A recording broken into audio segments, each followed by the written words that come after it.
Apakah anak Anda sering lupa pelajaran, sulit membaca, atau bingung memahami instruksi? Jangan khawatir, bisa jadi ini tanda learning disorder atau LD.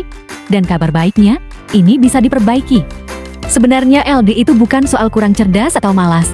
Ini tentang cara kerja otak mereka yang unik. Orang dengan LD mungkin sulit membaca, menulis, atau berpikir logis karena otak memproses informasi dengan cara berbeda.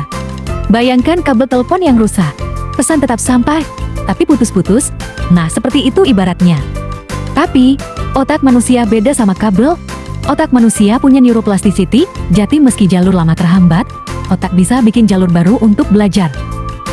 Tapi sebelum lanjut ke topik utama, jangan lupa like, subscribe, komen dan share agar kami lebih semangat membuat konten edukatif untuk orang tua anak autisme. Untuk memahami apa yang terjadi pada otak anak dengan learning disorder, kita harus paham bahwa proses belajar punya 4 tahap penting, dan kondisi LD bisa terjadi pada salah satu tahap berikut ini.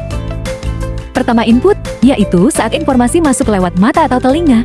Kalau sistem input terganggu, seperti sulit bedain huruf B dan D, belajar jadi tersendat. Kedua, integrasi, yaitu proses di mana informasi diolah. Anak bisa lupa urutan langkah yang harus dilakukan sebelum mandi, saat buang air besar atau bahkan gak paham candaan. Ketiga, memori atau ingatan. Nah, ingatan manusia prosesnya adalah sebagai berikut. Pertama, sensory memory. Kedua, working memory atau short-term memory. Ketiga, long-term memory.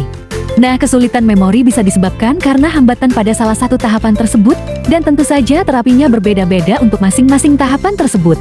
Keempat, output. Tentu di setiap pembelajaran pada akhirnya si pelajar harus menyatakan lagi apa yang dipelajarinya, baik secara lisan maupun tertulis.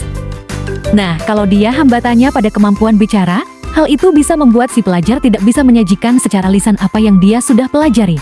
Kalau hambatannya pada sensoriknya, bisa jadi si pelajar terhambat dalam menuliskan apa yang telah dipelajarinya. Pada akhirnya, LD itu faktornya banyak, dan harus dispesifikasi dulu faktornya apa. Karena dengan mengetahui apa faktornya, maka kita bisa mendesain strategi intervensi untuk memperbaikinya. Dengan penanganan interventif kognitif yang tepat, pelajar yang memiliki LD juga bisa kok mengatasi hambatannya.